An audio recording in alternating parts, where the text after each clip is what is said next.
Tonight, we'll be exploring the accumulation of 2,000 plus sightings of unidentified lights in the night skies of Belgium between November 1989 and April 1990, which came to be known as the Belgium UFO wave. The first sightings were what you hear from many so-called UFO encounters, lights in the sky that varied in brilliance and detail, but over time they slowly began to take form. One November night in 1989, two police officers made a call to dispatch, reporting that they had seen a strange sight. At first, it was just bright lights in the sky, but once it came into focus, the men described seeing an enormous triangular craft with 3 spotlights pointing to the ground and a flashing red center light.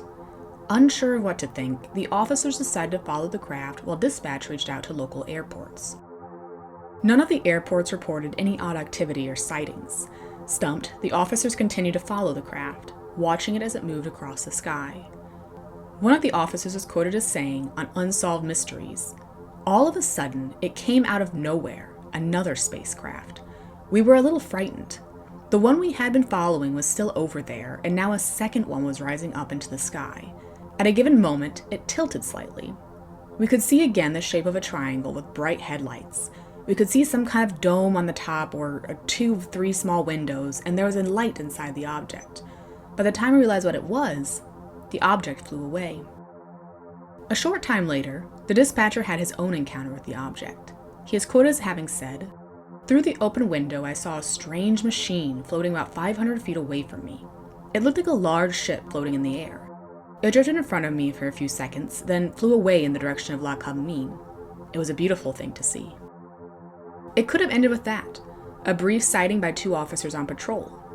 But it didn't. Over the next few hours, over 30 people reported seeing the same object in the sky. The Belgian authorities were not content with sitting back and ignoring these sightings. Instead, they brought in SOBEPs, an organization that would collect reports and procedures for close encounters. It didn't take very long for the team to encounter something. In April of 1990, the first photo of what appeared to be one of the craft was captured, showing a triangle-shaped object similar to those reported before. However, some have speculated that this was actually a hoax. Sometime later, a group of diners looked out and saw a UFO and quickly alerted authorities. They described what they saw as red, green, and yellow lights in the sky that they did not think could be stars based on how they moved through the sky. Incredibly, NATO was reported to have been tracking an object in the same location as where the diners had seen the lights. They were unable to determine if the object was a friend or enemy craft. It was then that 2 F-16s were launched to pursue it. But every time that the jets locked onto the target, it managed to quickly fly out of view. The pilots reported that going at the same speed as the object was impossible. All they could do was give chase. When the chase ended and the vehicle sped off, the team on the ground analyzed the data they had collected. Whatever the objects were, they had been able to move quickly from 7,000 feet to 10,000 feet in seconds and were at times traveling 1.5 times the speed of sound.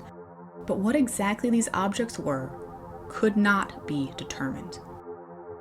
So, what exactly visited Belgium between 1989 and 1990? Even though hundreds of people saw the craft, there are still some who question whether it really happened.